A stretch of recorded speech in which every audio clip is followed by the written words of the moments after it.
இந்த மூவிக்கான ஓபனிங் சீன்ல பார்த்தோம்னா ஒரு பெரிய சர்ச்ல இந்த மிருகங்கள் அடைச்சு வைப்பாங்கல்ல கூண்டு கேஜ், அதுக்குள்ள கட்டப்பட்டு பயங்கரமா சித்திரவதைக்கு உள்ளாகி ரொம்பவே மயக்கமான நிலைமையில இருக்க நம்ம ஹீரோயினை தான் காட்டுறாங்க. இத பார்த்து ஹீரோயின் ஹஸ்பண்ட் அவ தலையில தண்ணிய ஊத்தி, நீ இப்படி நல்லா தூங்கி ரெஸ்ட் எடுக்கிறதுக்காக நான் ஒன்னு இந்த சர்ச்சுக்கு கூட்டிட்டு வரல, நீ பண்ண தப்புனாலதான் இப்ப என் ஃப்ரெண்டு நான்சி தன்னோட 2 கால்களையும் இழந்து நடக்க முடியாம வீல் சேர்ல உட்கார்ந்துருக்கா. சோ இன்னும் கொஞ்ச நாளையில அவளுக்கு நடக்க போற சர்ஜரி நல்லபடியா முடியணும்னு கடவுள்கிட்ட பிரேயர் பண்ணிக்கோ, அப்பதான் நீ உயிரோட இருக்க முடியும். இல்ல நீ பண்ண பாவத்துக்கு நான் உன்னை சும்மா விட மாட்டேன், ஒழுங்கா நான்சி கிட்ட மன்னிப்பு கேளுன்னு ரொம்ப கொடுமைப்படுத்துறான். ஐயோ ஜியான், தயவு செஞ்சு எனக்காக நீங்க உங்க ஒய்ஃபை திட்டாதீங்க. இந்த ஆக்சிடென்ட் அவங்க வேணுக்குனே பண்ணல, அன்னைக்கு ஏதோ கண்ட்ரோலை மீறி நிறைய சரக்கடிச்சிட்டாங்க, மத்தபடி அவங்களுக்கு எந்த இன்டென்ஷனுமே இல்ல, ப்ளீஸ் தயவு செஞ்சு அவங்கள விட்டுருங்கன்னு நான்சி சொல்ல, சும்மா நடிக்காதடி, பட் என்னைக்குமே நான் உன்னை நம்ப மாட்டேன்னு ஹீரோயின் சொல்லவும், நீ அவளுக்கு பண்ண பாவத்தெல்லாம் மன்னிச்சு உனக்காக சப்போர்ட் பண்ணி என்கிட்ட பேசுறாள, அவளுக்கு நீ குடுக்கற மரியாதை தான் இதுவா? உடனே நான்சி கால்ல விழுந்து மன்னிப்பு கேளு, இல்ல நான் உன்னை சும்மா விட மாட்டேன்னு ஹீரோயின் ஹஸ்பண்ட் கத்துறான். நீங்க ஏன் இப்படி அவளை கண்மூடித்தனமா நம்பிட்டு இருக்கீங்க? நான் தான் உங்க வைஃப், என்ன விட்டுட்டு அவ சொல்ற எல்லாத்தையுமே நம்பிட்டு இருக்கீங்களேன்னு ஹீரோயின் கேட்க, ரொம்ப கோவப்படுற ஜியான் தன்னோட பிஏவை விட்டு நம்ம ஹீரோயின் தலைய பயங்கரமா அமுக்கி வீல் சேர்ல உட்கார்ந்துருக்க நான்சி கால்ல விழுந்து மன்னிப்பு கேட்க வச்சிடறான். பண்ணாத தப்புக்காக இப்படி எல்லாம் சித்திரவதையை அனுபவிக்க வேண்டியதா இருக்கேன்னு சொல்லி நம்ம ஹீரோயின் ரொம்ப ஃபீல் பண்ணிட்டு இருக்கும் போது, உன்ன மாதிரி ஒரு கேடு கெட்டவ கூட வாழ எனக்கு விருப்பம் இல்ல, நான் உன்னை டிவோர்ஸ் பண்ண போறேன்னு ஜியான் சொல்ல ஹீரோயின் மனசு உடைஞ்சு போயிடுறாங்க. பிகாஸ் இப்ப அவங்க 7 மந்த் பிரெக்னண்டா இருக்காங்க. சோ இந்த சந்தோஷமான விஷயத்த சொல்லலான்னு போகும்போதுதான் இவ்ளோ பெரிய சம்பவம் நடந்திருக்கு. அதே நேரம் ஹீரோயின் என்னால டிவோர்ஸ் எல்லாம் தர முடியாதுன்னு சொல்லவும், ஜியான் அவங்க கழுத்து பிடிச்சு நெரிச்சு, நீ என்னோட இந்த முடிவுக்கு ஓகேன்னு சொல்லி சம்மதிக்கிற வரை நான் உன்னை பயங்கரமா டார்ச்சர் பண்ணி சித்திரவதைக்கு உள்ளாக்குவேன்னு சொல்லிட்டு அங்க எழுந்து கிளம்பிடுறான். பாவம் நம்ம ஹீரோயின் நடக்கவே முடியாம ரொம்ப கஷ்டப்பட்டு வீட்டுக்குள்ள வரத பார்த்து மெய்டம்மாக்கே ரொம்ப வருத்தமா இருக்கு. ஆனா அவங்க மாமியார், அதாவது ஜியானோட அம்மா, நீ பாட்டும் எனக்கு என்னன்னு வீட்டை விட்டு ஓடி போயிட்ட, இப்ப வேலைகள் எல்லாமே பெண்டிங்ல இருக்கு, சீக்கிரமா வந்து வேலை பார்க்க ஆரம்பின்னு சொல்லவும், எனக்கு கொஞ்சம் உடம்பு சரியில்லை, நான் ஹாஸ்பிட்டலுக்கு போயிட்டு வரேன்னு ஹீரோயின் பெர்மிஷன் கேக்குறாங்க. அதெல்லாம் முடியாது, ஒழுங்கா வீட்டு வேலைய பாரு, உன்னை ஆரம்பத்துல இருந்தே எனக்கு சுத்தமா பிடிக்கல, பட் என் பையன் உன்னை லவ் பண்ணிட்டாங்கிற ஒரே காரணத்துக்காக தான் பணக்கார பொண்ணான நான்சியை விட்டுட்டு உன்னை அவன் மேரேஜ் பண்ணிக்க நான் வேற வழியே இல்லாம ஒத்துக்கிட்டேன். ஒருவேளை நான்சி இந்த வீட்டுக்கு மருமகளா வந்திருந்தா அவ மூலமா எங்களுக்கு நிறையவே வரதட்சணை காசு கிடைச்சிருக்கும், அதை வச்சு நாங்களுமே எங்க பிசினஸை இம்ப்ரூவ் பண்ணிருப்போம். நல்ல வேலை இப்ப என் பையனுக்கு புத்தி வந்துருச்சு போல, அதான் உன்னை டிவோர்ஸ் பண்ணிட்டு நான்சிய மேரேஜ் பண்ண ஒத்துக்கிட்டான். சோனி இந்த வீட்டை விட்டு போற வரைக்கும் நான் உன்னை இப்படிதான் டார்ச்சர் பண்ணிக்கிட்டே இருப்பேன்னு ஹீரோயினை பயங்கரமா வேலை வாங்குறாங்க. பட் கண்டிப்பா ஒரு நாள் ஜியாங் தன்னை புரிஞ்சுப்பாங்கிற நம்பிக்கையில நம்ம ஹீரோயின் குழந்தைகிட்ட, நீ எதை நினைச்சும் ஃபீல் பண்ணாத, அம்மா எப்போதுமே உனக்கு பாதுகாப்பா இருப்பேன்னு சொல்லிட்டு இருக்கும் போது நம்ம ஹீரோயினோட தாத்தா கால் பண்ணி, இப்பதாமா நான் நடந்த எல்லா விஷயங்களையும் கேள்விப்பட்டேன், நீ தான் நம்ம கூ ஃபேமிலியோட ஒரே வாரிசு, ஆனா இதெல்லாத்தையுமே விட்டுட்டு உன் அடையாளத்தை மறைச்சு எதுக்காக நீ அங்க ஒரு வேலைக்காரி மாதிரி வாழ்ந்துட்டு இருக்கணும்? என்னதான் ஜியாங் உன்னோட உயிரை காப்பாத்தி இருந்தாலும் அதுக்காக நீ இப்படியா நன்றி கடன் செலுத்தணும்? நீ ஓகேன்னு ஒரு வார்த்தை சொன்னா மட்டும் போதும், அந்த ஜியாங்க்கு நான் ஒரு கரெக்டான பாடம் கத்து கொடுப்பேன்னு தாத்தா சொல்ல, அதெல்லாம் எதுவும் வேண்டாம் தாத்தா, ஜியாங் இப்ப கண்டவங்க பேச்சு கேட்டுட்டு என்ன தப்பா நினைச்சிட்டு இருக்காரு, ஆனா கண்டிப்பா ஒரு நாள் என்ன புரிஞ்சுப்பாருன்னு ஹீரோயின் ரொம்ப நம்பிக்கையா பேசுறாங்க. அப்போ உங்க நான்சிய கூட்டிட்டு வர ஜியாங், இதுக்கப்புறம் நான்சி இங்கதான் இருக்க போறான்னு சொல்ல ஹீரோயினுக்கு ரொம்ப கோவம் வந்துடுது. நான் தான் உங்களோட ஒய்ஃப், நான் இந்த வீட்டுல இருக்கும்போது எப்படி உங்களால வேற ஒரு பொண்ணை உள்ள கூட்டிட்டு வர முடியும்னு ஹீரோயின் கேட்க, ஜியாங் மாமா, நான் தான் அப்பவே சொன்னல உங்க ஒய்ஃபுக்கு என்ன சுத்தமா பிடிக்காதுன்னு, ஒருவேளை எனக்கு ஆக்சிடென்ட் மட்டும் ஆகலனா இந்நேரத்துக்கு என் 2 கால்களுமே நல்லா இருந்திருக்கும்னு ஓவரா சிம்பத்தி கிரியேட் பண்ண ட்ரை பண்றா. கோபப்படுற ஜியாங், நான்சியோட இந்த நிலைமைக்கு காரணம் நீதான், சோ நீதான் இவளுக்கு தேவையான பணிவிடைகள் எல்லாம் பண்ணி ஆகணும்னு சொல்லி நம்ம ஹீரோயினை ஒரு அடிமை மாதிரி ட்ரீட் பண்ண ஆரம்பிக்கிறான். அவங்களுமே எல்லாத்தையும் பொறுத்துக்கிட்டு சாப்பாடு சமைச்சு தராங்க. ஆனா ஜியாங்கோட அம்மா, ஏன் இப்படி நாங்க குடும்பமா உட்காந்து சாப்பிட்டு இருக்கும் போது நீ குறுக்கால வரன்னு கேட்க, ஜியாங்கே அவளை பார்த்து ரொம்ப பரிதாபப்படுறான். பட் எங்க இவன் மனசு மாறிடுவானோங்கிற பயத்துல, சாரி ஹீரோயினக்கா, தயவு செஞ்சு என்ன மன்னிச்சிருங்க, சரி இப்ப வாங்க நம்ம எல்லாரும் ஒரே ஃபேமிலியா ஒன்னா உட்காந்து சாப்பிடலான்னு நான்சியை கூப்பிடவும், கோவப்படுற ஹீரோயின் அவளை பார்த்து முறைக்கிறாங்க. நான் தான் அப்பவே சொன்னேன்ல ஹீரோயினுக்கு என்ன சுத்தமா பிடிக்கலன்னு, இதுக்கப்புறம் நான் இங்க யாருக்கும் பாரமா இருக்க விரும்பல, பேசாம நான் இந்த வீட்டை விட்டு வெளியில போயிடவான்னு நான்சி கேட்க, இந்த வீட்டை விட்டு போக வேண்டிய ஆளு நீ இல்ல அவதான்னு ஜியாங் ஹீரோயினை கண்ணா பின்னான்னு திட்டுறான். பத்தாவதுக்கு அவனோட அம்மா வேற. நான்சி தன்னோட செல்வாக்க பயன்படுத்தி இந்த ஊர்லயே ரொம்ப பெரிய பணக்காரங்களான கு ஃபேமிலி அரேஞ்ச் பண்ணிருக்க பிரஸ் கான்ஃபரன்ஸ்க்கான இன்விடேஷனை வாங்கி கொடுத்துட்டா. பட் இத்தனை நாளா எனக்கு மருமகளா இருந்த நீ இந்த குடும்பத்துக்காக என்ன பண்ண அப்படின்னு எங்களுக்கு ஏதாவது நல்லது நினைச்சினா அதுக்கு என் பையனை தயவு செஞ்சு டிவோர்ஸ் பண்ணிட்டு போயிரு. அதுக்கப்புறம் அவன் நான்சிய கல்யாணம் பண்ணிக்கிட்டு தன்னோட வாழ்க்கையிலயும் கெரியர்லயும் பிசினஸ்லயும் செட்டில் ஆகிருவான்னு சொல்லி குத்தி காட்டுறாங்க. ஆக்சுவலா இவ்வளவு நேரமா இவங்க பெருமையா பேசிட்டு இருந்த இந்த கு ஃபேமிலியோட ஒரே வாரிசு நம்ம ஹீரோயின் தான். இந்த விஷயம் இவங்க யாருக்குமே தெரியாது. முக்கியமா கொஞ்ச நாளைக்கு முன்னால ஜியாங் தன்னோட அம்மா கிட்ட கு ஃபேமிலி கூட பிசினஸ் வச்சுக்கிட்டா கண்டிப்பா நமக்கு நிறையவே ப்ராஃபிட் கிடைக்கும்னு சொல்லிருப்பான். சோ இவனோட ஆசையை நிறைவேற்றுறதுக்காக தான் ஹீரோயின் தன்னோட இன்ஃபுளுன்ஸ பயன்படுத்தி தாத்தா கிட்ட சொல்லி அந்த பிரஸ் கான்ஃபரன்ஸ்க்கான இன்விடேஷனையுமே வீட்டுக்கு அனுப்பி வைக்க சொல்லிருப்பா. பட் அது எப்படியோ நான்சி கையில மாட்டிருக்கும். அதை தனக்கு சாதகமா யூஸ் பண்ணிக்கிட்ட நான்சி அவளோட செல்வாக்க வச்சுதான் இந்த இன்விடேஷனை வாங்கி கொடுத்ததா இவங்க எல்லார்கிட்டயும் போய் சொல்லி சீன் போட்டிருக்கா. என்னதான் இதெல்லாம் நம்ம ஹீரோயினுக்கு தெரிஞ்சாலும் பெருசா வெளியில காட்டிக்காம ரொம்ப அமைதியா உட்கார்ந்து யோசிச்சுட்டு இருக்கும் போது அங்க வர நான்சி, பார்ட்டில என்னோட வெயிட்ட இதுக்கப்புறம் நான் என்ன சொன்னாலும் ஜியாங் மட்டும் இல்ல அவனோட அம்மாவுமே என்ன முழுசா நம்பிடுவாங்க, அந்த அளவுக்கு நான் பெர்ஃபார்ம் பண்ணி வச்சிருக்கேன்னு சொல்லி அப்படியே எழுந்திருச்சு நிக்கவும், அப்போ உனக்கு ஆக்சிடென்ட் ஆகலையா, உன் 2 காலுமே நல்லாதான் இருக்கான்னு ஹீரோயின் கேட்க, ஆமா 100% உண்மைதான். ஆக்சுவலா அன்னைக்கு நீ சரக்கடிச்சிருக்கும் போது நல்லா தூங்கிட்ட, அத நான் எனக்கு சாதகமா பயன்படுத்திக்கிட்டு இவ்ளோ பெரிய நாடகம் நடிச்சேன். அதையுமே உன் முட்டாள் புருஷன் அப்படியே உண்மைன்னு நம்பிட்டான் போல கிறுக்கு பைய. அதுக்கு முன்ன கூட ஒரு தடவை நான் அவனுக்கு சாப்பாட்டுல ட்ரக்ஸ கலந்து கொடுத்துட்டேன். பட் அதோட எஃபெக்டா அன்னைக்கு நைட் அவன் உன் கூட தான் ரொமான்ஸ் பண்ணான். சோ எப்படி உங்க 2 பேரையும் பிரிக்கிறதுன்னு தெரியாம நான் யோசிக்கும் போதுதான் இப்படிப்பட்ட ஒரு ஐடியா கிளாஷ் ஆச்சு. அதனாலதான் நானே ஆளை செட் பண்ணி என் மேல காரை இடிக்கிற மாதிரி இடிச்சு எனக்கு இப்ப பெரிய ஆக்சிடென்ட் ஆயிடுச்சுன்னு சொல்லி உன் புருஷனை நம்ப வச்சேன். சோ பொறாமையில தன்னோட ஃப்ரெண்ட கொலை பண்ண ட்ரை பண்ண நினைச்சுக்கிட்டு உன் புருஷனே இப்போ உன்னை டோட்டலா வெறுத்து ஒதுக்கிட்டான். இதை தாண்டி எனக்கு வேற என்ன வேணும்னு நான்சி கேக்குறா. உனக்கு வெக்கமா இல்ல, அவன் கல்யாணம் ஆன ஆண்னு தெரிஞ்சுமே எதுக்காக இப்படி குடும்பத்தை பிரிக்க பாக்குறேன்னு கேட்டு கத்தவும், இதெல்லாம் சும்மா, இதுக்கப்புறம் தான் மெயின் மேட்ரியா இருக்குன்னு சொல்லி நான்சி ஹீரோயினோட கைய பிடிச்சு தன்னோட கண்ணத்துல வைக்கிறா. ஹீரோயின் ஒன்னும் புரியாம முழிக்கிறாங்க. அப்ப அந்த வழியா நம்ம ஜியாங் வரத பாத்துட்டு நான்சி அவளாவே போய் செவுத்து மேல மோதி கீழே விழுந்துடுறா. ஜியாங் வந்து பாக்கும்போது ஹீரோயின் நான்சிய பிடிச்சி கீழே தள்ளிவிட்ட மாதிரி தெரியவும் அவங்கள கண்ணா பின்னான்னு திட்ட ஆரம்பிச்சிடுறான். ஏன் இப்படி கண்மூடித்தனமா அவ சொல்லிட்டு இருக்க எல்லாத்தையுமே நம்பிட்டு இருக்கீங்க, ஒரு நிமிஷமாவது நான் சொல்ல வரத கொஞ்சம் பொறுமையா கேளுங்கன்னு ஹீரோயின் எவ்வளவோ ஆர்கியூ பண்ணி பாக்குறாங்க. ஆனா ஏற்கனவே இந்த நான்சி போதும் போதுங்கிற அளவுக்கு ஜியாங் மண்டைய கழுவிட்டதுனால இப்ப அவங்க எது சொன்னாலுமே ஜியாங் நம்பாம ஹீரோயினையே போட்டு அடிக்கிறான். பாவம் இதனால உங்களுக்கு வயித்துல அடிபட்டுருது. சோ இப்ப பிரெக்னண்டா இருக்கிற நம்ம ஹீரோயின் தன்னோட கண்டிஷனை சொல்லலான்னு ஆரம்பிக்கும் போது வழக்கம் போல இந்த நான்சி நாடகமாடவும், உனக்கு ஏதாவது தேவைப்பட்டா நீயே அதை பாத்துக்கோன்னு சொல்லி ஜியாங் அவள் அங்கேருந்து தூக்கிட்டு போயிடுறான். பாவம் வயிற்று வலி தாங்க முடியாம நம்ம ஹீரோயின் துடிச்சிட்டு இருக்கும் போது வீட்டு மெய்டம்மா பார்த்து உதவி பண்றதுக்காக பக்கத்துல போறாங்க. ஆனா ஜியாங்கோட அம்மா, இதுக்கப்புறம் ஹீரோயினுக்கும் இந்த வீட்டுக்கும் எந்த சம்பந்தமும் இல்ல, உடனே அவளை கழுத்தை பிடிச்சி வெளியில தள்ளுங்கன்னு ஆர்டர் போடவும் வாட்ச்மேன் வெளியில தள்ளி கதவை சாத்திடுறான். பாவம் வயிற்று வலி தாங்க முடியாம நம்ம ஹீரோயின் தட்டு தடுமாறி நடந்து போயிட்டு இருக்கும் போது ஒரு கட்டத்துக்கு அப்புறம் முடியாம அப்படியே ரோட்லயே மயங்கி விழுந்துடுறாங்க. கண் விழிச்சு பார்த்தா ஹாஸ்பிட்டல்ல இருக்கிற நம்ம ஹீரோயின் நர்ஸ் கிட்ட தன்னோட குழந்தைக்கு என்ன ஆச்சுன்னு கேட்க, சாரி மேடம் எங்களால காப்பாத்த முடியல, உங்களுக்கு அபார்ஷன் ஆயிடுச்சுன்னு சொல்லவும் பாவம் ஹீரோயின் மனசுடைஞ்சு போயிடுறாங்க. அதே நேரம் நான்சிக்கு சர்ஜரி நடந்துட்டு இருக்கும் போதுதான் ஜியாங்க்கு ஹீரோயின் வீட்டை விட்டு வெளியில போயிட்டாங்கிற விஷயம் தெரிய வருது.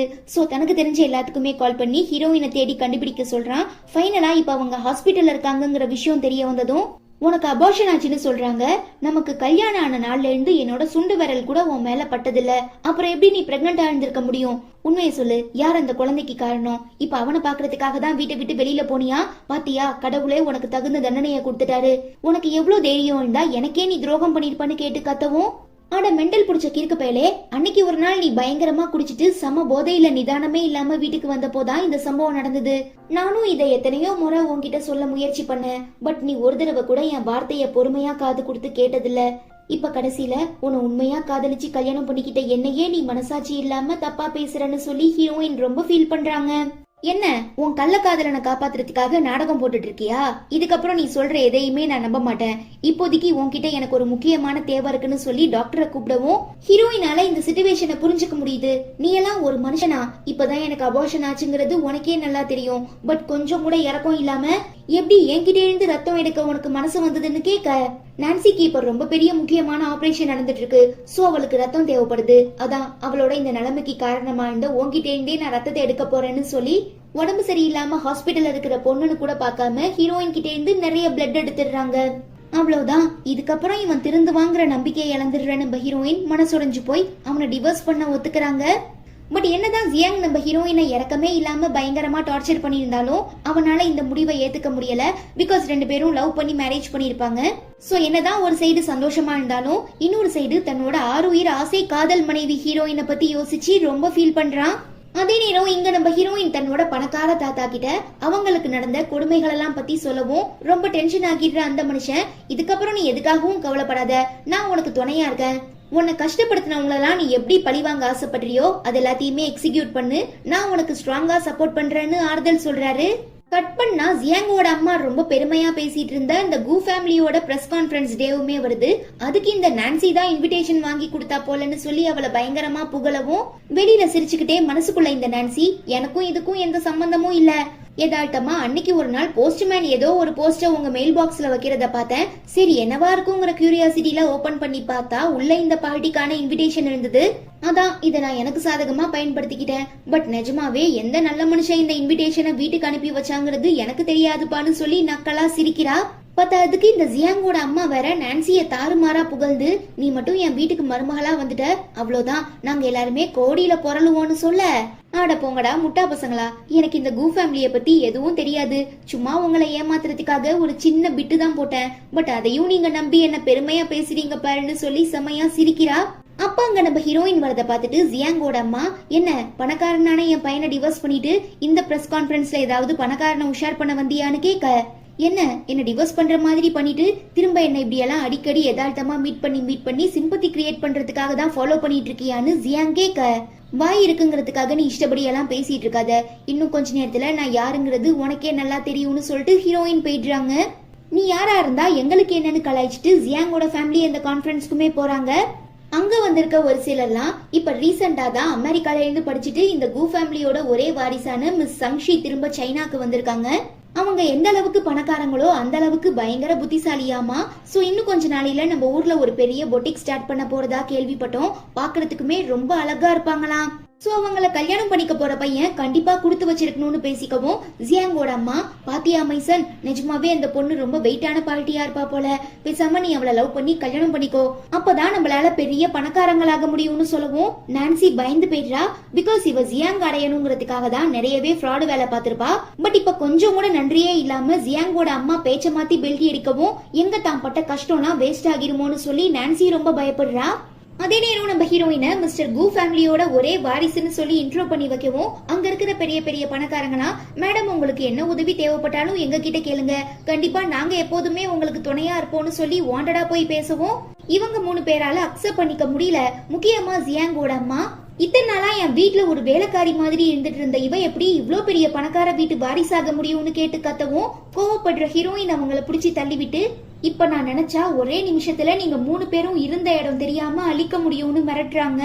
ஜியாங் கோவத்துல கண்ணா பின்னான்னு திட்டுறான். ஹீரோயின் தன்னோட ஆளுங்களை வச்சு அவனை லாக் பண்ணி, நான் யாரு என்னங்கிறதே தெரியாம நீங்க 3 பேரும் சேர்ந்து என்ன ரொம்ப சித்திரவதை பண்ணிட்டீங்க. சோ இப்ப அது எல்லாத்தையுமே நான் 2 மடங்கா உங்களுக்கு திரும்ப கொடுக்க முடிவு பண்ணிட்டேன்னு ஹீரோயின் சொல்ல, தாத்தா வந்துடுறாரு. ஓடி போய் பக்கத்துல நின்னுக்கிறா. ஓ, இந்த வயசானவரை உஷார் பண்றதுக்காக தான் நீ இந்த கான்ஃபரன்ஸுக்கு வந்தியான்னு ஜியாங் அம்மா கேட்க, கோவப்படுற அவரு கையில வச்சிருக்க தடியால அவங்கள அடிச்சு, உனக்கு எவ்வளவு தைரியம் இருந்தா என் பேத்திய பத்தியே தப்பா பேசியிருப்ப, நீங்க 3 பேரும் யாரு என்னங்கிற எல்லாமே எனக்கு நல்லா தெரியும். பட் என் பேத்தி உன்னை உண்மையா லவ் பண்ணிட்டாங்கிற ஒரே காரணத்துக்காக தான் உங்க எல்லாரையும் நான் உயிரோட விடுறேன். அதே நேரம் இதுக்கப்புறம் இந்த ஏரியால இருக்கிற எந்த கம்பெனியுமே இவங்க கம்பெனி கூட மர்ஜ் பண்ணக்கூடாது, பார்ட்னர்ஷிப் பண்ணக்கூடாதுன்னு தாத்தா ஆர்டர் போடவும், பயந்து போயிடுற ஜியாங் அம்மா அவங்க காலில் விழுந்து, ஐயா தயவு செஞ்சு என்ன மன்னிச்சிருங்க, ஹீரோயின் உங்க பேத்தின்னு தெரியாம நான் ரொம்ப பெரிய தப்பு பண்ணிட்டேன். ஒரு நிமிஷம் நான்சி, உனக்கு அந்த தாத்தாவை தெரியும்ல, நீங்களா ரிலேட்டிவ் தானே, சோ ப்ளீஸ் எனக்காக அவர்கிட்ட கொஞ்சம் சப்போர்ட் பண்ணி பேசுமான்னு கேட்டு கெஞ்சவும், ஓ அப்படியா தாத்தா, உங்களுக்கு அந்த பொண்ணை தெரியுமான்னு ஹீரோயின் கேட்க, யாரவ, இதுக்கு முன்ன நான் பார்த்ததே இல்லையேன்னு ஹீரோயின் தாத்தா சொல்லவும், அவ்வளவுதான் நான்சி சாயம் வெளுத்துருது. இவளுக்கும் கு ஃபேமிலிக்கும் எந்த ஒரு சம்பந்தமுமே இல்லங்கிற விஷயத்த புரிஞ்சுக்கிற ஜியாங் அம்மா, அப்புறம் எப்படி இந்த இன்விடேஷன் எங்க வீடு தேடி வந்துச்சுன்னு கேட்கவும், நான் தான் போனா போது பாவம்னு சொல்லி அனுப்பி வச்சேன், பட் அனுப்புன எனக்கே நீங்க ஆப்ப வைக்க பாக்குறீங்களேன்னு சொல்லி ஹீரோயின் திட்டவும், ரொம்ப கோவப்படுற தாத்தா எல்லாரையும் வெளியில துரத்தி விட்டுறாரு. இவ்ளோ பெரிய இடத்துக்கு கூட்டிட்டு வந்து அவமானப்படுத்திட்டான்னு சொல்லி ஜியாங் அம்மா நான்சிய கண்ணா பின்னான்னு திட்டுறாங்க. நீ எதுக்காக இப்படி ஒரு பொய் சொன்னன்னு ஜியாங் கேட்க, உங்களை எனக்கு ரொம்ப ரொம்ப பிடிக்கும். அதான் உங்களுக்கு ஃபேவரா ஏதாவது பண்ணலான்னு வெயிட் பண்ணிட்டு இருக்கும்போது உங்க வீட்டு மெயில் பாக்ஸ்ல இந்த இன்விடேஷனையுமே பார்த்தேன். இத பார்த்து நீங்க சந்தோஷப்படுவீங்கங்கிறது எனக்கு தெரியும். அதே நேரம் என்னால நீங்க சந்தோஷப்படுறத பாக்கணுங்கிற ஆசையில தான் நான் அப்படி போய் சொன்னேன். ஒருவேளை ஹீரோயின் மட்டும் காரை என் மேல ஏத்தி காலை உடைக்காம இருந்திருந்தாங்கன்னா கண்டிப்பா இந்த இன்விடேஷனை நானே போராடியாவது உங்களுக்கு வாங்கி கொடுத்திருப்பேன்னு சொல்லி ஐஸ் வைக்கவும் இந்த ஜியாங் இருக்கு பயலுமே நம்பி நீ கவலைப்படாதன்னு ஆறுதல் சொல்றான். இப்ப நான் உங்க வீட்ல எந்த ஒரு அடையாளமும் இல்லாம வாழ்ந்துட்டு இருக்கேன். சோ நீங்க என்ன லீகலா மேரேஜ் பண்ணிக்கிட்டீங்கன்னா நானும் எல்லாருக்கு முன்னாலையும் தலை நிமிந்து உங்க ஒய்ஃபா உங்களுக்கு ரொம்ப சப்போர்ட்டிவா இருப்பேன்னு சொல்லவும் ஜியாங்க்கு நம்ம ஹீரோயினை கல்யாணம் பண்ணிக்கிட்ட ஞாபகங்கள் வருது. சோ ஹீரோயின் இடத்துல நான்சிய வச்சு பார்க்க மனசு இல்லாம ஏதேதோ சொல்லி சமாளிச்சு அவளை வீட்டுக்கு கூட்டிட்டு போயிடுறான். நம்ம ஹீரோயின் ஒரு பெரிய பொட்டிக்ல ரொம்பவே எக்ஸ்பென்சிவான ஹேண்ட்பேக்கை பார்த்துட்டு இருக்கும்போது இந்த ஹேண்ட்பேக்கோட ஸ்பெஷாலிட்டி என்ன, எங்க இருந்து இம்போர்ட் பண்ணிருக்கோம், இதோட ரேட் என்ன, யார் டிசைன் பண்ணாங்கிற எல்லாத்தையுமே மேனேஜர் சொல்றாரு. அப்போ அதே பொட்டிக்கு தான் பண்ண தப்புக்கு மன்னிப்பு கேட்கிற விதமா ஜியாங்கோட அம்மாக்கு ரொம்பவே எக்ஸ்பென்சிவான ஹேண்ட்பேக் வாங்கி தரேன்னு சொல்லி நான்சி கூட்டிட்டு வரா. நம்ம ஹீரோயின் பார்த்துட்டு இப்ப நான் சொல்ல போற விஷயத்த நீங்க அப்படியே எக்ஸிக்யூட் பண்ணுங்கன்னு மேனேஜர் கிட்ட சொல்ல அவருமே ஓகே ஓகேன்னு தலையாடிட்டு இருக்கச்ச நம்ம ஹீரோயின் கையில வச்சிருக்க அந்த எக்ஸ்பென்சிவான ஹேண்ட்பேக் அப்படிங்கிற ஜியாங்கோட அம்மா வாவ் இது பார்க்கவே செம்ம சூப்பரா இருக்குன்னு சொல்லவும் ஆமா மேடம் இந்த பேக்கை நாங்க ஃபாரின்ல இருந்து இம்போர்ட் பண்ணிருக்கோம். எனக்கு தெரிஞ்ச வர ஹீரோயினை விட இந்த பேக் உங்களுக்கு தான் நிஜமாவே ரொம்ப சூப்பரா இருக்குன்னு மேனேஜர் காக்கா பிடிக்கவும் ஜியாங் அம்மா பூரிச்சு போயிடுறாங்க. உங்களுக்கு பிடிச்சிருந்தா சொல்லுங்க ஆண்டி, எவ்வளவு செலவானாலும் பரவாயில்ல நான் உங்களுக்கு வாங்கி தரேன்னு நான்சி சொல்ல ஜியாங் அம்மா தலையாட்ட மேனேஜர் கிட்ட விலைய விசாரிச்சா 2,80,000 சொல்லவும் நான்சிக்கு ஹார்ட் அட்டாக்கே வந்துருது. ஏன்னா அவ பேங்க் அக்கவுண்ட்ல டோட்டலாவே 3 லட்சம் தான் இருக்கும். சோ ஷாக்கான இவளை பார்த்து நக்கலா சிரிக்கிற நம்ம ஹீரோயின் எனக்கு அந்த பேக்கை பேக் பண்ணுங்கன்னு சொல்லி தன்னோட பிளாக் கார்டை கொடுக்கறத பார்த்து டென்ஷன் ஆகிடுற நான்சி என்கிட்டயுமே காசு இருக்குன்னு சொல்லி நிறைய செலவு பண்ணி அந்த பேக் ஜியாங் அம்மாக்கு வாங்கி தந்துடுறா.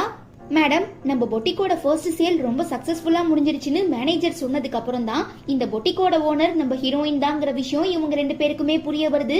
அப்போ நீ எங்களை ஏமாத்தி தான் இதை எங்க கிட்ட சேல்ஸ் பண்ணியா? எனக்கு இப்படிப்பட்ட ஒரு ஹேண்ட்பேக்கே தேவையில்லை, ஒழுங்கா எங்க காசை திரும்ப கொடுன்னு கேட்டு ஜியாங்கோட அம்மா நடக்கும்போது தெரியாம கால் ஸ்லிப் ஆகி கீழே விழுந்துடுறாங்க. பட் ஹீரோயின் தான் தன்னை தள்ளிவிட்டா மயக்கமா வருதுன்னு சொல்லி சீன் போட்டு நடிக்கவும் நம்ம ஹீரோயின் கண்டுக்கிறதாவே இல்ல. நான் உங்களை என்னோட பொட்டிக்கு வர சொல்லி என்னோட ப்ராடக்ட வாங்க சொல்லி ஃபோர்ஸ் பண்ணல, நீங்களா தான் வந்தீங்க, நீங்களா தான் வாங்குனீங்க. முக்கியமா என் ஸ்டோரை பொறுத்த வரைக்கும் எக்ஸ்சேஞ்சோ ரிட்டர்னோ கிடையாது. சோ வாங்கின பொருள் எடுத்துக்கிட்டு நீங்களா வெளியில போறீங்களா இல்ல நான் மேனேஜர் கிட்ட சொல்லி கழுத்தை பிடிச்சி வெளியில தள்ளவான்னு கேட்கவும் 2 பேருமே அமைதியா இருக்கிறதுனால ஹீரோயினோட ஆர்டரை எடுத்துக்கிட்டு மேனேஜர் ஜியாங் அம்மாவை தூக்க போகும்போது அங்க வர ஜியாங் உனக்கு கொஞ்சம் கூட மனசாட்சி ஈவு இறக்கம் எதுவுமே இல்லையான்னு கேட்க ஆமா மாமா வயசுல பெரியவங்கன்னு கூட பாக்காம உங்க அம்மாவையோ பிடிச்சி கீழே தள்ளி விட்டுட்டான்னு நான்சி சொல்ல நான் தள்ளி விட்டதை நீங்க பாத்தீங்களா, எதுக்காக என்ன பிளேம் பண்றீங்கன்னு ஹீரோயின் கத்த ஒன்ன மாதிரி இல்ல நான்சி என்னைக்குமே பொய் சொல்ல மாட்டான்னு ஜியாங் சப்போர்ட் பண்ணவும் டென்ஷன் ஆகிடுற நம்ம ஹீரோயின் நீதான் ஒரு கண்ணு தெரியாத குருடனாச்சே. நான்சி என்னன்னா என்னோட தாத்தாவை அவ தாத்தான்னு சொல்லி உங்க எல்லாரையும் ஏமாத்திருக்கா. இந்த உண்மை தெரிஞ்சும் கூட நீங்க அவளை வீட்டை விட்டு வெளியில துரத்தாம இன்னும் நடு வீட்டுல உட்கார வச்சு அழகு பாத்திட்டு இருக்கீங்கன்னு கேட்கவும் எங்க குடும்பத்தை பத்தி பேசுற தகுதி உனக்கு கிடையாது, ஒழுங்கா நீ கீழே தள்ளிவிட்டு என்னோட அம்மா காலில் விழுந்து மன்னிப்பு கேளுன்னு சொல்லி ஜியாங் ஹீரோயின் கைய பிடிச்சி இழுக்கிறான். இப்ப என்ன நான் சொல்றது பொய் இல்லங்கறத நிரூபிக்கணும் அவ்வளவுதானே, இங்க பாருன்னு சொல்லி நம்ம ஹீரோயின் சிசிடிவி ஃபுட்டேஜ் எல்லாம் காட்டினதுக்கு அப்புறம் தான் அவங்க சொன்ன மாதிரி ஹீரோயின் மேல எந்த தப்புமே இல்லங்கிற உண்மை ஜியாங்க்கு புரிய வருது. சாரி மாமா என்ன மன்னிச்சிருங்க, உங்க அம்மா சொன்னதை வச்சுதான் நானுமே உங்ககிட்ட கம்ப்ளைண்ட் பண்ணேன், மத்தபடி உண்மையா என்ன நடந்துச்சுங்கிறது எனக்கு தெரியாது, அதனாலதான் நான் ஹீரோயினை பிளேம் பண்ணேன். பட் நான் நடந்த விஷயத்த கண்ணால பாத்திருந்தா கண்டிப்பா ஹீரோயினுக்கு தான் சப்போர்ட் பண்ணிருப்பேன், தயவு செஞ்சு என்ன மன்னிச்சிருங்கன்னு கெஞ்சிரா. எல்லாராலையுமே எல்லா நேரத்திலயும் பெர்ஃபெக்ட்டா இருந்துட முடியாது, தெளிவா பாத்திர முடியாது, சோ நீ ஃபீல் பண்ணாதன்னு ஜியாங் ஆறுதல் சொல்றத பார்த்து டென்ஷன் ஆகிடுற நம்ம ஹீரோயின் ஒன்ன மாதிரி ஒரு முட்டா பையில லவ் பண்ணி கல்யாணம் பண்ணிக்கிட்டத நினைச்சா எனக்கே ரொம்ப கேவலமா இருக்கு, நல்ல வேலை நான் உன்னை டிவோர்ஸ் பண்ணிட்டேன்னு சொல்ல என்ன டிவோர்ஸா, அது எப்ப நமக்குள்ள நடந்துச்சு, நீ வேணும்னா அந்த அக்ரிமெண்ட்ல சைன் போட்டிருக்கலாம், பட் நான் இன்னும் சைன் போடாம தான் வச்சிருக்கேன், அதனால உனக்கும் எனக்கும் நடுவுல இன்னும் டிவோர்ஸ் ஆகலன்னு ஒரு பெரிய குண்டை தூக்கி போட்டுடுறான். நீ தானடா ஃபர்ஸ்ட் டிவோர்ஸ்ங்கிற பேச்சையே ஆரம்பிச்ச, பட் எதுக்காக இப்படி குண்டக்க மண்டக்க வேலை பார்த்துட்டு இருக்கன்னு ஹீரோயின் கேட்க நான் உன்னை வேண்டான்னு விட்டுட்டா நீ உன் கள்ளக்காதலன் கூட சேர்ந்து ரொம்ப சந்தோஷமா வாழ்க்கையை என்ஜாய் பண்ணுவ, பட் அதை பார்த்துட்டு என்னால சும்மா இருக்க முடியாது, நீ எப்படி நான்சியோட வாழ்க்கையை மிசரபிளா ஆக்குனியோ அதே மாதிரி நானும் உன்னோட வாழ்க்கையை அழிச்சு உன்னை சித்திரவதை பண்ணணும், அதுக்காக தான் இப்படி ஒரு காரியத்தை பண்ணேன்னு ஜியாங் சொல்ல நான்சி கேட்டுட்டு பீதியாகிடுறா. பிகாஸ் எப்படியாவது ஜியாங்க கல்யாணம் பண்ணிக்கணுங்கிறதுக்காக தானே இவ இவ்ளோ ஃப்ராட் வேலையும் பார்த்துட்டு இருக்கா. அப்படி இருக்கச்ச திடீர்னு இவன் இப்படி ஒரு குண்டை தூக்கி போடவும், உனக்கு தான் இந்த நான்சியை ரொம்ப பிடிக்கும்ல, அவளுமே உன்னை நினைச்சு பைத்தியக்காரி மாதிரி சுத்திட்டு இருக்கா. சோ நீ என்ன விட்டுட்டு அவளை மேரேஜ் பண்ணிக்கிட்டீன்னா கண்டிப்பா அவ உன்னையும் உங்க அம்மாவையும் நல்லா பாத்துப்பான்னு சொல்லிட்டு ஹீரோயின் வந்துடுறாங்க. அப்ப அவங்க மேனேஜர் கால் பண்ணி, மேடம் நீங்க சொல்லியிருந்த ஆளை நாங்க தேடி கண்டுபிடிச்சிட்டோம்னு சொல்லவும் ஹீரோயின் உடனே போய் அவனை மீட் பண்றாங்க. இப்பயாவது நீ உண்மையை சொல்லு, அன்னைக்கு நான் பார்ட்டியை முடிச்சிட்டு வெளியில வந்ததுக்கு அப்புறம் என்னதான் நடந்துச்சுன்னு ஹீரோயின் கேட்க, நீங்க பயங்கரமா சரக்கடிச்சு நிதானமே இல்லாம தள்ளாடி தள்ளாடி நடந்து வந்தீங்க.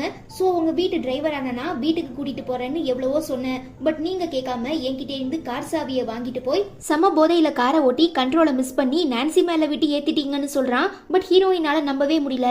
பிகாஸ் அப்படி ஒரு சம்பவம் நடந்ததா அவங்களுக்கு எந்த ஞாபகமுமே இருக்காது. சோ இந்த விஷயத்தை பத்தி ரொம்ப டீப்பா டீடைலா விசாரிச்சிட்டு இருக்கும் போது ஜியாங் பார்த்துட்டு, ஓ இவன் தான் உன் கள்ள புருஷனா? ஏண்டா உனக்கு எவ்வளவு தைரியம் இருந்தா புருஷங்காரன் இருக்கும் போதே இவ கூட கள்ள தொடர்புல இருப்பியான்னு கேட்டு அவனை போட்டு அடி அடின்னு அடிக்கிறான். டே லூசு பையலே ஒரு நிமிஷம் சொல்றதை கேளுடான்னு ஹீரோயின் எவ்வளவோ முயற்சி பண்றாங்க. இவன் அடிச்சா உனக்கு வலிக்கும்ல, சரி இவன் எங்க தொட்டான்னு சொல்லுன்னு கேட்டு ஹீரோயின் கிட்ட ரொம்ப தப்பா நடந்துக்கவும் டென்ஷன் ஆகிடுறவங்க ஜியாங்க பிடிச்சி தள்ளிவிட்டு, நீ நினைக்கிற மாதிரி இல்ல, அவன் யாருன்னே உனக்கு தெரியலையா, நம்ம வீட்டு கார் டிரைவர். நான்சி எப்படி அந்த கார் ஆக்சிடென்ட்ல தன்னோட 2 கால்களையும் இழந்தாங்கிறத நீ தெரிஞ்சுக்கணும்னா அவனை கூப்பிட்டு விசாரின்னு சொல்லவும், அதான் நான்சியே என்ன ஆச்சுங்கிற உண்மையை சொல்லிட்டால, அதுக்கப்புறம் நான் ஏன் இவங்கிட்ட விசாரிக்கணும்னு ஜியாங் கேட்க, நீ ஒரு முட்டாளுங்கிறத அடிக்கடி நிரூபிக்கிற. எந்த ஒரு விஷயமா இருந்தாலும் 2 பக்கம் இருக்கும். ஸோ அவன் பாயிண்ட் ஆஃப் வியூல என்ன நடந்துச்சுங்கிறத நீ கேட்டு தெரிஞ்சுக்கிட்டா மட்டும்தான் ஒரு கிளாரிஃபிகேஷன் கிடைக்கும்னு ஹீரோயின் ரொம்ப ஃபோர்ஸ் பண்றதுனால ஜியாங்குமே அவங்களை அழைச்சிக்கிட்டு அந்த டிரைவரை பயங்கரமா துன்புறுத்தி டார்ச்சர் பண்ணி விசாரிச்சதுக்கு அப்புறம் தான், நீங்க நினைச்சிட்டு இருக்க மாதிரி அன்னைக்கு நைட்டு பார்ட்டி முடிஞ்சதுக்கு அப்புறம் நான்சிக்கு அவ்வளோ பெரிய ஆக்சிடென்ட் நடக்கவே இல்லை. ஹீரோயினுக்கே தெரியாம அவங்க குடிச்ச ஜூஸ்ல மயக்க மருந்த கலந்து அவங்க தூங்கினதுக்கு அப்புறம் ஒரு ரூம்குள்ள வச்சு லாக் பண்ணி நான்சி தன்னோட பிளான் எக்ஸிக்யூட் பண்ணா, அதுவுமே சக்சஸ்ஃபுல்லா நடந்துடுச்சு. பட் நான் ஹீரோயினை மாட்டி விட்டு பொய் சாட்சி சொல்லணுங்கிறதுக்காக தான் எனக்கு அவ்வளோ காசு கொடுத்தா. நானுமே பணத்துக்கு ஆசைப்பட்டு ஹீரோயினை மாட்டி விட்டுட்டேன். மற்றபடி ஹீரோயினுக்கும் இந்த ஆக்சிடென்ட்டுக்கும் எந்த சம்மந்தமும் இல்லை. முக்கியமா நான்சியோட 2 கால்களுமே நல்லா தான் இருக்கு. எனக்கு காசு கொடுத்து பொய் சொல்ல வச்ச மாதிரி டாக்டருக்குமே நிறைய காசு கொடுத்து தான் உங்களை ஏமாத்திட்டு இருக்காங்க. ஸோ உண்மையாவே ஹீரோயினுக்கும் இந்த ப்ராப்ளமுக்கும் எந்த சம்பந்தமுமே இல்லைங்கிற எல்லா உண்மைகளையும் டிரைவர் சொல்லிடுறான். அப்புறம் என்ன, ஜியாங்க்கு பப்பி ஷேமாகிடுது. சே, இத்தனை நாளா ஹீரோயின் சொன்ன எதையுமே நம்பாம நம்ம அவளையே டார்ச்சர் பண்ணிருக்கோமேங்கிற குற்ற உணர்ச்சியில சாரி கேட்கறதுக்காக கையை தொடவும், அடைச்சி கையேறா நாயே, இப்படிலாம் பண்ண உனக்கு வெக்கமா இல்லையா? எத்தனை தடவை நான் தப்பு பண்ணலன்னு எவ்வளவோ சொன்னேன். பட் நீ என்ன நம்பாம அந்த நான்சியோட வார்த்தைகள் எல்லாம் வேத வாக்கா எடுத்துட்டு இருந்த. இப்ப பார்வை எதுக்கு ஏன் சைடு திரும்புது? ரொம்ப லேட் ஆயிடுச்சு, இதுக்கப்புறம் நான் உன்னை மன்னிக்கவே மாட்டேன்னு திட்டுறாங்க. பட் அதெல்லாம் பெருசா கண்டுக்காம ஜியாங் மன்னிப்பு கேட்கவும், என்ன மன்னிப்பா, ஒழுங்கா டிவோர்ஸ் பேப்பர்ல சைனை போட்டு குடுறான்னு ஹீரோயின் கேட்க, இல்ல நீ இல்லாம என்னால கண்டிப்பா வாழ முடியாதுன்னு ஜியாங் வசனம் பேசவும், உன்னோட மனசாட்சியை குழி தோண்டி புதைச்சிட்டியா நீ? அன்னைக்கு கொஞ்சம் கூட ஈவு இறக்கமே இல்லாம என்னோட குழந்தைய கொன்ன, என்னையுமே பயங்கரமா டார்ச்சர் பண்ண. அப்படிப்பட்ட ஒருத்தனை எப்படி என்னால திரும்ப ஏத்துக்க முடியும்னு ஹீரோயின் கேக்குறாங்க. ஆக்சுவலா இது நியாயமான கேள்விதாங்கிறதுனால ஜியாங்கால பதில் சொல்ல முடியல. சோ அவன் பதில் பேச முடியாம அமைதியாவே நிக்கவும் ஹீரோயின் கிளம்பி வந்துடுறாங்க. பட் அவங்களுக்குமே லைட்டா சின்ன வருத்தம் இருக்கிறதுனால வெட்டிங் ரிங்க பார்த்து ஃபீல் பண்ணிட்டு இருக்கும் போது அங்க வர தாத்தா, உன்னோட தவிப்பு எனக்கு புரியுதுமா, பட் அவன் உனக்கு மேட்ச் ஆனவன் கிடையாது. உன்னோட அன்பையும் பாசத்தையும் அவன் தப்பா பயன்படுத்திக்கிட்டு உன்னையே கஷ்டப்படுத்தினான். ஸோ அப்படிப்பட்ட ஒருத்தன் கூட நீ திரும்ப ஒன்னா சேர்ந்து வாழ்றதுல எனக்கு உடன்பாடு இல்லை. அதே நேரம் உனக்கு என்ன கரெக்டுன்னு படுதோ, உன் வாழ்க்கைக்கு எது சரிப்பட்டு வரும்னு உனக்கு தோணுதோ அதே முடிவு எடுத்துக்கோன்னு தாத்தா பர்மிஷன் கொடுத்துடுறாரு. ஸோ அடுத்த நாள் ஹீரோயின் ஜியாங்க்கு கால் பண்ணி டிவோர்ஸ் பேப்பரை கேட்கும்போது என் வீட்டுக்கு வந்து வாங்கிக்கோன்னு சொல்லவும் ஹீரோயினுமே போறாங்க. பட் அங்க அவன் பின்னால இருந்து ஹக் பண்ணி, ப்ளீஸ் தயவு செஞ்சு என்னை விட்டுட்டு போயிடாதன்னு கேட்டு கதறான். டிவோர்ஸுங்கிற பேச்சை ஆரம்பிச்சதே நீதான், அதுவரை நான் எப்படியாவது உன்னை திருத்தி உன் கூட ஒன்னா சேர்ந்து சந்தோஷமா வாழ்ந்துடலான்னு எவ்வளவோ எதிர்பார்த்து காத்துட்டு இருந்தேன். பட் உன்னோட செயல்கள் எதுவுமே எனக்கு செட் ஆகிற மாதிரி தெரியல. அதனாலதான் நான் இப்படிப்பட்ட ஒரு முடிவு எடுத்தேன். ஸோ நீ தேவையில்லாம என் மனசை மாத்தணும்னு மட்டும் ட்ரை பண்ணாத, அப்புறம் கடைசியில ஏமாந்து போக வேண்டியது நீயாதான் இருக்கும்னு ஹீரோயின் சொல்றாங்க. இதுக்கப்புறம் கண்டிப்பா அந்த மாதிரி எந்த தப்பும் நடக்காது. நானும் என்னோட ஃபுல் குணத்தையும் மாத்திக்கிட்டு உனக்காக ரொம்ப நல்லவனா மாற ட்ரை பண்றேன். ப்ளீஸ் தயவு செஞ்சு என்னை விட்டுட்டு போயிடாதுன்னு ஜியாங் எவ்வளவோ கெஞ்சி பாக்குறான். பட் ஹீரோயின் தன்னோட முடிவுல ரொம்பவே ஸ்ட்ராங்கா இருக்கிறதுனால போய் டிவோர்ஸ் பேப்பரை எடுத்துட்டு வான்னு சொல்லவும் ஜியாங்குமே மனசு இல்லாம போறான். ஆனா அந்த கேப்ல ஜியாங்கோட அம்மா ஹீரோயின் முடிய பிடிச்சி இழுத்து உனக்கு எவ்வளவு தைரியம் இருந்தா ஏன் வீட்டுக்குள்ளேயே வந்திருப்பான்னு கேட்டு சண்டை போடவும் ஜியாங் பார்த்து டென்ஷன் ஆகி அம்மா உங்களுக்கு தான் வயசாயிடுச்சுல ஸோ நான் உங்களுக்கு ஆஸ்திரேலியால ஒரு வீடு பார்த்துருக்கேன் அங்க போய் நீங்க செட்டில் ஆகுங்கன்னு சொல்லி தன்னோட அம்மாவை அனுப்பிட்டு இதுக்கப்புறம் இந்த வீட்டுல உன்னை யாரும் புள்ளி பண்ண மாட்டாங்க நானுமே உன்னை மகாராணி மாதிரி பாத்துக்கிறேன்னு எவ்வளவோ சொல்றான். ஆனா நம்ம ஹீரோயின் அதெல்லாம் என்னால முடியாது டிவோர்ஸ் பேப்பரை குடுறான்னு கேட்டு வாங்கிட்டு கிளம்பிடுறாங்க. இவ்வளோ பிரச்சனைக்குமே நான்சி தான் ஒரே காரணங்கிறத புரிஞ்சுக்கிற ஜியாங் அவ மேல இருக்கிற கோபத்தை கண்ட்ரோல் பண்ண முடியாம ஒரு விஷயம் பேசணுங்கிறதுக்காக கூப்பிடுறான். அவளுமே என்னமோ எதுவுமே நடக்காத மாதிரி வரவும் சரி நீ ஒரு நிமிஷம் எழுந்திருச்சு நில்லு பாப்பான்னு ஜியாங் ஃபோர்ஸ் பண்ணவும் இப்பதானே எனக்கு சர்ஜரி முடிஞ்சிருக்கு அதுக்குள்ள எப்படி என்னால எழுந்திரிக்க முடியும்னு நான்சி கேட்க அடிங் கொய்யாலை பண்ணி எழுந்திரிக்க போறியா இல்லையான்னு கேட்டு ஜியாங் கத்தவும் பயந்து போய் நான்சி எழுந்திரிச்சிடுறா.